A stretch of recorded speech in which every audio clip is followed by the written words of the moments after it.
Hi hello ಎಲ್ಲರಿಗೂ ನಮಸ್ಕಾರ. Welcome to my YouTube channel ಕನ್ನಡತಿಯ ಕಥಾಸುಧ. ನಾನು ನಿಮ್ಮ ರೂಪ ಕನ್ನಡತೆ.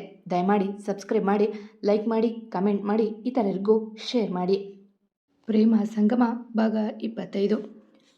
ಒಳ್ಳೆ ಹುಡುಗ ಸಿಕ್ಕೋನೆ, ಅವನ ಸ್ಟೈಲು ಬೇರೆನೆ, ಸಪ್ತಪದಿಯಲ್ಲೂ ನಡೆಸೋದಿಲ್ಲ, ಹೊತ್ಕೊಂಡು ಹೋಗ್ತಾನೆ. ಯಾರಿಗುಂಟು ಯಾರಿಗಿಲ್ಲ ಶಾದಿ ಭಾಗ್ಯ ಬಾಳ ನಂಟು, 3 ಗಂಟೆ ಪರ್ಮನೆಂಟು ಹಲೋ ಎಂದು DJ ಹಾಡು ಬದಲಾದರೆ ಕಾಲು ಎಡವಿ ವಿಷ್ಣುವಿನ ತೋಳು ಸೇರಿದ್ಲು ಆರತಿ. ಅದನ್ನು ನೋಡಿ ಓಡಿ ಬಂದು ಬ್ಲಾಸ್ಟರ್ ಹಾರಿಸಿದ್ದ ಮುದ್ದು ಪೋರ.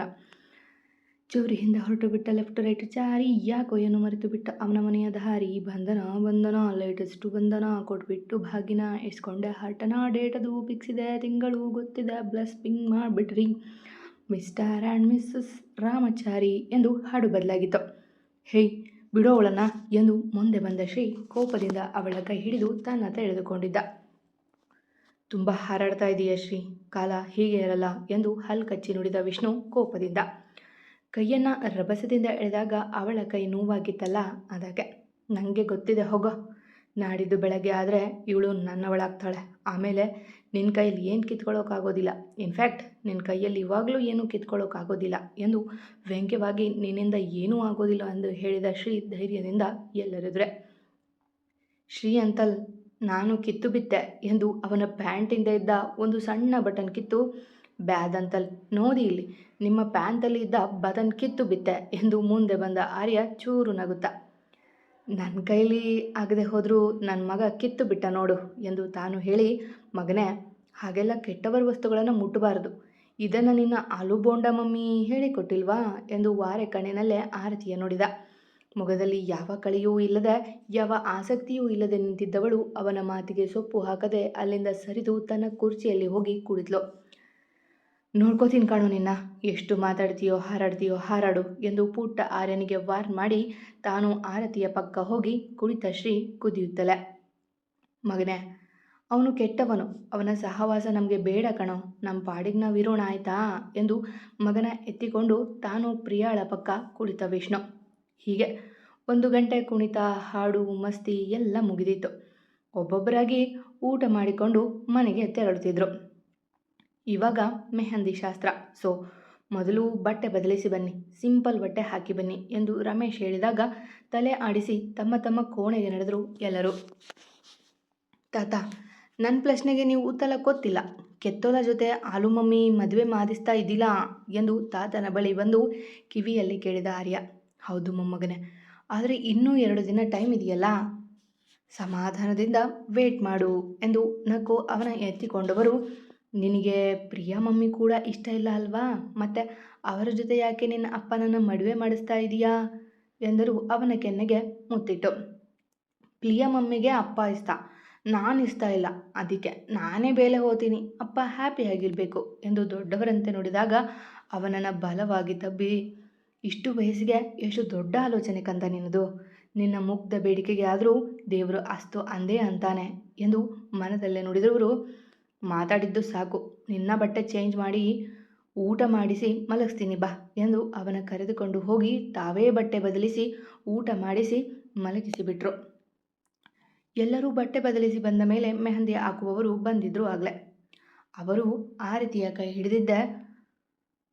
ಮೆಹಂದಿ ಮೊದಲು ಹುಡುಗನೇ ಹುಡುಗಿ ಕೈಗೆ ಹಾಕಬೇಕು, ಶ್ರೀ ಬಾ ಆರತಿ ಕೈಗೆ ಮೆಹಂದಿ ಹಾಕು ಎಂದು ಕರೆದರು ಅವನ ತಾಯಿ ಕಮಲಾ ಅವರು. ಹೌದು, ಅವರು ಹೇಳೋದು ಸರಿ ಇದೆ ವಿಷ್ಣು, ನೀನು ಮೊದಲು ಪ್ರಿಯಾ ಕೈಗೆ ಹಾಕಿ ಬಾ ಎಂದು ಲೀಲಾ ಅವರು ಹೇಳಲು ಅವನು ತಾಲೆ ಆಡಿಸಿ ಮೇಲೆ ಎದ್ದ. ಪ್ರಿಯಾ ತುಂಬ ಖುಷಿಯಿಂದ ಕೈ ಚಾಚಿ ಕುಳಿತಿದ್ರೆ ಆರು ಕಣ್ತುಂಬಿಕೊಂಡು ತಲೆ ತಗ್ಗಿಸಿದ್ಲು. ಅವಳ ಕೈ ಮೇಲೆ ಮೆಹಂದಿ ಕಾಣಲು ಮೆತ್ತಗೆ ತಲೆ ಎತ್ತಿದ್ರೆ ಅಲ್ಲಿದ್ದುದು ವಿಷ್ಣು. ಅಕ್ಕಪಕ್ಕ ನೋಡಲು ಶ್ರೀ ನೆಲದ ಮೇಲೆ ಬಿದ್ದಿದ್ದ ಕಾರಣ ಅವನ ಕಾಲಿಗೆ ಅಡ್ಡ ಕಾಲು ಕೊಟ್ಟಿದ್ದ ಪ್ರಜ್ಜು, ವಿಷ್ಣು ಕಾಲಿಗೆ ಗಿರೀಶ್ ಕಾಲು ಅಡ್ಡ ಕೊಟ್ಟಿದ್ರು. ಅವನು ನೇರವಾಗಿ ಆರತಿಯ ಕೈಗೆ ಮೆಹಂದಿ ಬಿಡಿಸಿದ್ದ. ಇದೆಲ್ಲ ನೋಡಿ ಖುಷಿ ಪಡಲು ಆರೇ ಒಬ್ಬ ಇರಲಿಲ್ಲ ಅಲ್ಲಿ. ಕುಳಿದಿದ್ದು ಸುಸ್ತಾಗಿ ಪುಟ್ಟ ಮಲಗಿದ್ದ. ಅಯ್ಯೋ ಇದೇನಾಯಿತು ಶ್ರೀ, ನಿನಗೆ ಏಟಾಗಿಲ್ಲ ಅಲ್ವಾ ಎಂದು ಕಮಲ ಅವರು ಓಡಿ ಬಂದು ಮಗನನ್ನು ಮೇಲೆದ್ಬಿಟ್ರು. ಇಲ್ಲ ಅಮ್ಮ, ಚೂರು ಎಡವಿಬಿಟ್ಟೆ ಎಂದು ಬಾರದನಗೆ ತಂದುಕೊಂಡು ಆರತಿಯ ಬಳಿ ಬರಲು ಅದಾಗಲೇ ವಿಷ್ಣು ಅವಳ ಕೈ ತುಂಬ ತನಗೆ ಬಂದಂತೆ ಮೆಹಂದಿ ಹಾಕಿದ್ದ. ಡ್ಯಾಮಿಡ್, ಅವಳ ಕೈ ತುಂಬಿಸಿ ಬಿಟ್ಟಿದೀಯಾ. ಇವಾಗ ನಾನು ನಿನ್ನ ಹುಡುಗಿ ಕೈಗೆ ಮೆಹಂದಿ ಹಾಕ್ತೀನಿ ಎಂದು ಉರಿದುಕೊಂಡು ಪ್ರಿಯಾಳ ಕೈ ತುಂಬ ಮೆಹಂದಿ ಸುರಿಬಿದ್ದ ಶ್ರೀ. ಅವನ ಅವತಾರಕ್ಕೆ ಎಲ್ಲ ಮನಸಾರೆ ನಕ್ರು. ಸಾಕು, ನೀವು ಹೋಗಿ ಊಟ ಮಾಡಿ. ಹುಡುಗಿಯರು ಮೆಹಂದಿ ಹಾಕಿಸಿಕೊಂಡು ಊಟ ಮಾಡ್ತಾರೆ. ಗೆಸ್ಟ್ ಎಲ್ಲ ಹೋಗಿ ಆಗಿದೆ. ಶ್ರೀ, ವಿಷ್ಣು ಊಟ ಮಾಡಿ ಮಲಗಿ ಎಂದು ರಮೇಶ್ ಹೇಳಿದಾಗ ವಿಷ್ಣುವನ್ನು ಗುರಾಯಿಸಿ ನೋಡುತ್ತಲೇ ನಡೆದಿದ್ದ ಶ್ರೀ.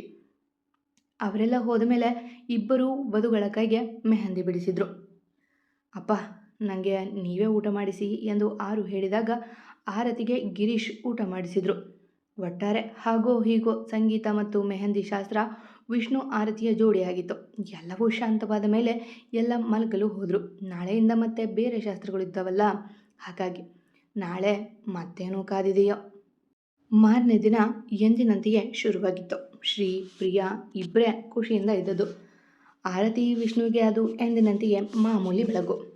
ನೀವು ತಿಂಡಿ ಮಾಡಿ ರೆಡಿಯಾಗಿ, ಇನ್ನೇನು ಸಂಬಂಧಿಕರೆಲ್ಲ ಬರೋದಕ್ಕೆ ಶುರುವಾಗುತ್ತೆ. ಮೊದಲು ಅರಿಶಿನ ಶಾಸ್ತ್ರ ಮುಗಿಸಿ ಬಿಡೋಣ, ಸ್ವಲ್ಪ ಹೊತ್ತು ರೆಸ್ಟ್ ಮಾಡಿ ಸಂಜೆ ರಿಸೆಪ್ಷನ್ ಇದೆಯಲ್ಲ ಎಂದು ಮದುಮಕ್ಕಳಿಗೆ ಹೇಳಿದರು ಕಮಲ. ಒಂದು ಕೆಲಸ ಮಾಡೋಣ ಕಮಲ, ಹೇಗಿದ್ದರೂ ಎರಡು ಮದುವೆ ಒಟ್ಟಿಗೆ ಅಲ್ವಾ. ಶ್ರೀ ಆರು ಒಂದು ಕಡೆ ಮತ್ತೊಂದು ಕಡೆ ವಿಷ್ಣು ಪ್ರಿಯಾ ಕೂರಿಸಿ ಅರಿಶಿನ ಶಾಸ್ತ್ರ ಮಾಡೋದಾ, ಎಲ್ಲರಿಗೂ ಹಚ್ಚೋಕೆ ಸರಿ ಹೋಗುತ್ತೆ ಎಂದು ಲೀಲಾ ಅವರು ಹೇಳಿದಾಗ ಒಪ್ಪಿ, ಸರಿ ಅವರು ತಿಂಡಿ ಮುಗಿಸಿ ರೆಡಿ ಆಗಲಿ, ನಾವು ಎಲ್ಲ ಸಿದ್ಧತೆ ಮಾಡ್ಕೊಳ್ಳೋಣ ಬನ್ನಿ ಎಂದು ಅಕ್ಕ ತಂಗಿ ಇಬ್ಬರು ಅಲ್ಲಿಂದ ನಡೆದರೆ ಏನು ಮಾಡಬೇಕೆಂದು ತಿಳಿಯದ ಪ್ರಿಯಾಳ ಅಮ್ಮ ಅವರನ್ನೇ ಹಿಂಬಾಲಿಸಿದರು. ಅಮ್ಮ, ನಂಗೆ ಆಚೆ ಬರೋಕ್ಕೆ ಮೂಡಿಲ್ಲ, ಇಲ್ಲಿಗೆ ತಿಂಡಿ ತಂದು ಕೊಡ್ತೀಯಾ ಎಂದು ಅಮ್ಮನ ಎದುರು ಬೇಡಿಕೆ ಇಟ್ಟಿದ್ಲು ಆರು. ಸರಿ ಇರಮ್ಮ ತಂದೆ ಎಂದು ಮಂಗಳ ಅವರು ಸಹ ಬೇಸರದಿಂದಲೇ ನಡೆದರು. ಅವರಿಗೂ ಗೊತ್ತೇ ಇದೆಯಲ್ಲ ಅವಳ ಬೇಸರಕ್ಕೆ ಕಾರಣ ಏನೆಂದು. ಅವರು ಹೋಗಿ 10 ನಿಮಿಷದಲ್ಲಿ ಬಾಗಿಲು ಬಡಿದ ಸದ್ದಿಗೆ ತಲೆ ಎತ್ತದೆಯೇ ಬನ್ನಿ ಅಮ್ಮ ಎಂದಳು ಸಪ್ಪಗೆ. ಆದರೆ ಯಾವಾಗ ತಟ್ಟೆ ಹಿಡಿದಿದ್ದ ಪುಟ್ಟ ಕೈಗಳು ಅವಳ ಮುಂದೆ ಬಂದವೋ ಆಗ ಇಷ್ಟೊತ್ತು ಇದ್ದ ಬೇಸರಿಯೆಲ್ಲ ಮರೆಯಾಗಿ ತಟ್ಟನೆ ತಲೆ ಎತ್ತಿ ಚಾಂಪ್ ಎಂದಳು ಖುಷಿಯಿಂದ. ಅಲು ಮಮ್ಮಿ, ನೀವು ಇನ್ನೂ ತಿಂಡಿ ಮಾಡಿಲ್ಲ ಅಂತ ಅಜ್ಜಿ ಹೇಳ್ತು, ಅದಕ್ಕೆ ನಾನೇ ತಗೊಂಡ್ಬಂದೆ ಎಂದು ತನ್ನ ಪುಟಾಣಿ ಕೈಗಳಿಂದ ದೋಸೆ ಮುರಿದು ಅವಳ ಬಾಯಿಗೆ ಇಟ್ಟಿದ್ದ ಆರ್ಯ. ಥ್ಯಾಂಕ್ ಯು ಕಂದ ಎಂದು ಅಳುತ್ತಲೇ ಅಪ್ಪಿಬಿಟ್ಟಳು ಮಗನನ್ನ. ಅಮ್ಮನ ಕಣ್ಣೀರು ನೋಡಿ ತಾನೂ ಕಣ್ಣು ತುಂಬಿಕೊಂಡ ಆರ್ಯ, ಮಮ್ಮಿ ಯಾತೆ ಅಲೋದು, ಚಟ್ನಿ ಕಾಲ ಇದೆನಾ ಎಂದ ಮುದ್ದಾಗಿ. ಅವನ ರೀತಿಗೆ ಕಣ್ಣೊರೆಸಿಕೊಂಡು, ನಿನ್ನ ಬಿಟ್ಟು ಹೋಗಬೇಕಲ್ಲ ಅಂತ ಬೇಜಾರು ಕಂದಮ್ಮ. ನನ್ನ ಅಪ್ಪ ಹೇಗೆ ಪ್ರೀತಿ ಕಾಳಜಿ ಮಾಡ್ತಿದ್ರೋ ನೀನು ಹಾಗೆ ಮಾಡ್ತೀಯ. ನಿನ್ನ ಬಿಟ್ಟು ಆ ರಕ್ಕಸನ ಮನೆಯಲ್ಲಿ ಹೇಗೆ ಇರೋದು ಅಂತ ನನಗೆ ನೋವಾಗ್ತಿದೆ ಬಂಗಾರ ಎಂದು ಅವನ ತಲೆ ಸವರಲು, ಅಷ್ಟೇನಾ, ನಾನು ಗಿಳಿತಾತನ ಜೊತೆ ಮಾತಾಡ್ತೀನಿ, ಆ ಬ್ಯಾದ್ ಅಂಕಲ್ ಬೇದ ಅಂತ, ನೀವೀಗ ದೋಸೆ ತಿನ್ನಿ ಆಗೋಗುತ್ತೆ ಎಂದು ಒಂಚೂರು ಮುರಿದು ತಿನ್ನಿಸಲು ನಗುತ್ತಾ ಅವನ ಕೈ ತುತ್ತು ತಿನ್ನುತ್ತಾ, ನೀನು ತಿಂದ ಬಂಗಾರ ಎಂದಳು ಅವನಿಗೂ ಚೂರು ತಿನ್ನಿಸಿ. ಮಮ್ಮಿ, ತಾತ ತಿನ್ನಿಸಿದ್ಲು, ಅವಳೇ ಅದನ್ನು ನಿನಗೆ ತಿನ್ನಿಸು ಅಂತ ಕಲಿಸಿದ್ದು. ನೀವು ಅಲ್ಬಾಲ್ದು ಅಂತೆ, ನಗ್ತಾ ಇರಬೇಕು ಅಂತೆ, ತಾತನ ಮೇಲೆ ನಂಬಿಕೆ ಇಡಬೇಕು ಅಂತೆ ಎಂದು ಅವ ಹೇಳಿದಾಗ ಅಪ್ಪನ ನೆನೆದು ಧೈರ್ಯ ತಂದುಕೊಂಡು, ಆಯಿತು ಕಂದ, ಹೋಗಿ ನೀನು ಎಲ್ಲೋ ಡ್ರೆಸ್ ಹಾಕಿಕೊಂಡು ರೆಡಿ ಆಗು ಆಯಿತಾ. ಈಗ ಅರಿಶಿನ ಶಾಸ್ತ್ರ ಇರುತ್ತೆ, ನಾನು ನೀನು ಫುಲ್ ಎಲ್ಲೋ ಅಲ್ಲಿ ಫೋಟೋ ತಗೊಳ್ಳೋಣ ಎಂದು ಕೈ ತೊಳೆಯಲು, ಓಕೆ ಮಮ್ಮಿ ಎಂದು ಓಡಿದ ಪುಟಾಣಿ. ಅಲ್ಲೇ ನಿಂತು ಅವರ ಮಾತು ಕೇಳುತ್ತಿದ್ದ ಗಿರೀಶ್ ಅವರು ಸಹ ಅಲ್ಲಿಂದ ನಡೆದರು. ಎಲ್ಲರೂ ತಿಂಡಿ ಮುಗಿಸಿ ಹಳದಿ ಬಣ್ಣದ ಬಟ್ಟೆ ತೊಟ್ಟು ತಯಾರಾಗಿದ್ದರು. ಮನೆಯ ಮುಂದೆಯೇ ಪುಟ್ಟ ಚಪ್ಪರವನ್ನು ಹಾಕಿದ್ರು. ಅಲ್ಲಿಯೇ ಶಾಸ್ತ್ರಕ್ಕೆ ತಯಾರಿ ಮಾಡಿದ್ರು. ನಕ್ಕು ಮಣೆಗಳ ಹಾಕಿ ಅದರ ಪಕ್ಕ ಬೌಲಲ್ಲಿ ಅರಿಶಿನ ಇಟ್ಟಿದ್ರು. ಅದರ ಪಕ್ಕವೇ ದೊಡ್ಡ ಪಾತ್ರೆಗಳಲ್ಲಿ ಅರಿಶಿನದ ನೀರು ಇಟ್ಟಿದ್ರು. ಮದುಮಕ್ಕಳು ಬನ್ನಿ, ಟೈಮ್ ಆಗುತ್ತೆ ಎಂದಾಗ ಆರತಿ ಆಚೆ ಬಂದಳು. ಹಳದಿ ಬಣ್ಣದ ಲೆಹಂಗಾ ತೊಟ್ಟು ಮುದ್ದಾಗಿ ಕಾಣುತ್ತಿದ್ದವಳ ಮೇಲೆಯೇ ಶ್ರೀ ವಿಷ್ಣುವಿನ ಕಣ್ಣುಗಳು. ಅವರು ಹಳದಿ ಬಣ್ಣದ ಶೇರ್ವಾನಿ ತೊಟ್ಟಿದ್ರು. ಪ್ರಿಯಾ ಗೌನ್ ಹಾಕಿದ್ಲು. ಮೊದಲು ಅಪ್ಪ ಅಮ್ಮನೇ ಹಚ್ಚಿ ಎಂದು ಹಿರಿಯರು ಹೇಳಿದಾಗ ಅವರವರ ಮಕ್ಕಳಿಗೆ ಅವರ ಹೆತ್ತವರು ಅರಿಶಿನ ಹಚ್ಚಿದ್ರು. ಮಗಳಿಗೆ ಅರಿಶಿನ ಹಚ್ಚುವಾಗ, ಎಲ್ಲ ಒಳ್ಳೆಯದೇ ಆಗುತ್ತೆ ಮಗಳೇ ಎಂದು ನಕ್ಕು ಹೋದರು ಗಿರೀಶ್. ನಂತರ ಎಲ್ಲರೂ ನಾಲ್ವರಿಗೂ ಅರಿಶಿನ ಹಚ್ಚಿದ್ರು. ಪಪ್ಪ, ನಾನು ನಿಮಗೆ ಹಚ್ಚಿದ್ದೀನಿ, ನೀವು ನನಗೆ ಹಚ್ಚಿ ನೋಡೋಣ ಎಂದು ಹೇಳಿದ ಆರ್ಯ ವಿಷ್ಣುವಿನಿಂದ ತಪ್ಪಿಸಿಕೊಂಡು ಓಡಿದ್ದ. ನಿಲ್ಲು ಮಗನೇ, ನೋಡು ಇವಾಗ ನಿನಗೆ ಹೇಗೆ ಹಚ್ತೀನಿ ಮೈ ತುಂಬ ಅಂತ ಎಂದು ಕೈಯಲ್ಲಿ ಅರಿಶಿನ ಹಿಡಿದು ಅವನ ಹಿಂದೆ ಓಡಿದ್ದ ವಿಷ್ಣು. ಎಲ್ಲರೂ ಅರಿಶಿನ ಶಾಸ್ತ್ರ ಆಯಿತು. ಇವಾಗ ಫೋಟೋ ಶೂಟ್ ಮಾಡಿಸಿಕೊಳ್ಳಿ, ಆಮೇಲೆ ನೀರು ಹಾಕ್ತೀವಿ ಎಂದು ಲೀಲಾ ಅವರು ಹೇಳಿದ್ದೆ ಶ್ರೀ ಮೇಲೆದ್ದು, ಅದೇಗಾಗುತ್ತೆ, ಮದುವೆ ಗಂಡು ನಾನೇ ಇನ್ನೂ ಅರಿಶಿಣ ಹಚ್ಚಿಲ್ಲ ಎಂದು ಕೈ ತುಂಬ ಅರಿಶಿಣ ತೆಗೆದುಕೊಂಡವ, ಹೇಯ್ ಫೋಟೋಗ್ರಾಫರ್ ಬಾ ಇಲ್ಲೇ, ನಂದು ನನ್ನ ಹೆಂಡ್ತಿದು ಒಳ್ಳೊಳ್ಳೆ ಫೋಟೋ ತೆಗಿಬೇಕು ಎಂದು ಆರತಿಯ ಬಳಿಗೆ ಸಾಗಿದ್ದ. ಎಲ್ಲ ಕಡೆ ಸುತ್ತಾಡಿಸಿದ ಆರ್ಯ ಕೊನೆಗೆ, ಅಪ್ಪ ನನಗೆ ಅಲಿಸಿನ ಹಾಕಿದರೆ ಸಲಿಯಿಲ್ಲಲ್ಲ ಎಂದು ಆರ್ಯ ಕಿಲಕಿಲ ನಗುತ್ತಾ ಆರತಿಯಿಂದ ಅವಿತಾಗ, ಅಷ್ಟು ದೂರ ಇದ್ದರೆ ಹಾಕೋಕ್ಕಾಗಲ್ಲ ಅಂತನಾ, ನೋಡು ಇವಾಗ ಎಂದು ಕೈಯಲ್ಲಿದ್ದ ಅರಿಶಿಣ ಅತ್ತಾಯಿಸಿದ ವಿಷ್ಣು. ಅದು ಆರತಿಯ ಮೇಲೆ ಬಿದ್ದಿತ್ತು. ಎಲ್ಲರೂ ತುಸು ನಕ್ಕಿದ್ರೂ ಅದು ಆಟವೆಂದು. ವಿಷ್ಣು ಆರತಿಯ ಕಣ್ಣುಗಳು ಮಾತನಾಡುತ್ತಿದ್ದರೆ ಶ್ರೀ ಕಣ್ಣುಗಳು ಕೆಂಡ ಉಗುಳುತ್ತಿದ್ವು. ಇತ್ತ ಪ್ರಿಯ ಸಹ ಅಲ್ಲೂ ಕಡಿಯುತ್ತಿದ್ಲು. ಆದರೆ ಮೆಲ್ಲಗೆ ಅಲ್ಲಿಂದ ಓಡಿದ ಪುಟಾಣಿ, ನೀರು ಹಾಕೋಣ ಬನ್ನಿ ಎಂದು ಪ್ರಜ್ಜು ಮಾತು ಮರೆಸಿ ಅಲ್ಲಿದ್ದ ಅರಿಶಿಣ ನೀರು ಬೇಕೆಂದೇ ಶ್ರೀ ಮುಖಕ್ಕೆ ಎರಚಿದ್ದ. ಅವ ಪ್ರತಿಕ್ರಿಯೆ ನೀಡುವ ಮೊದಲೇ ಎಲ್ಲರೂ ನೀರು ಎರಚಲು ಶುರು ಮಾಡಿದ್ರು. ತಕ್ಷಣ ಆರತಿಯನ್ನು ವಿಷ್ಣುವಿನತ್ತ ತಳ್ಳಿದ ಆರ್ಯ ಬೀಳುವವಳ ತೋಳಲ್ಲಿ ಹಿಡಿದ ವಿಷ್ಣು ಅವಳ ಸುಂದರ ಮಗುವ ನೋಡುವಾಗ ಮೈ ಮೇಲೆ ಬೀಳುತ್ತಿದ್ದ ನೀರಿಗೆ ನಡುಗುತ್ತಿದ್ದವಳ ಅಪ್ಪಿ ನೀರಿನಿಂದ ಕಾಪಾಡಿದ್ದ ವಿಷ್ಣು. ತಾತ ಓಕೆ ಅಲ್ಲ, ನೀವು ಹೇಳಿದಾಗೆ ಮಾಡಿದ್ದೀನಿ ಎಂದು ಗಿರೀಶ್ ಅವರ ಕಿವಿಯಲ್ಲಿ ಹೇಳಿದ್ದ ಆರ್ಯ ಮೆಲ್ಲಗೆ ಓಡಿ ಬಂದು. ಮತ್ತೆ ಸಿಗುವ. ನಾಳೆ ವಿಷ್ಣು ಮತ್ತು ಪ್ರಿಯಾ, ಶ್ರೀ ಮತ್ತು ಆರತಿ ಮದುವೆ ಇದೆ, ಯಾರು ತಪ್ಪಿಸ್ಕೋಬೇಡಿ, ಬನ್ನಿ ಆಯಿತಾ. ಕತೆ ಇಷ್ಟ ಆಗಿದ್ರೆ ಕಮೆಂಟ್ ಹಾಕಿ, ಜಾಸ್ತಿ ಇಷ್ಟ ಆದರೆ ಸಬ್ಸ್ಕ್ರೈಬ್ ಆಗಿ. ಎಂದಿನಂತೆ ನಿಮ್ಮ ಪ್ರೀತಿ ಕಮೆಂಟ್ ಪ್ರೋತ್ಸಾಹದ ನಿರೀಕ್ಷೆಯಲ್ಲಿ ನಾನು ನಿಮ್ಮ ರೂಪಕ ನಡತೆ. ಪ್ರೀತಿಯಿಂದ ಕತೆ ಕೇಳ್ತಿರೋ ಪ್ರತಿಯೊಬ್ಬರಿಗೂ ನನ್ನ ತುಂಬು ಹೃದಯದ ಧನ್ಯವಾದಗಳು.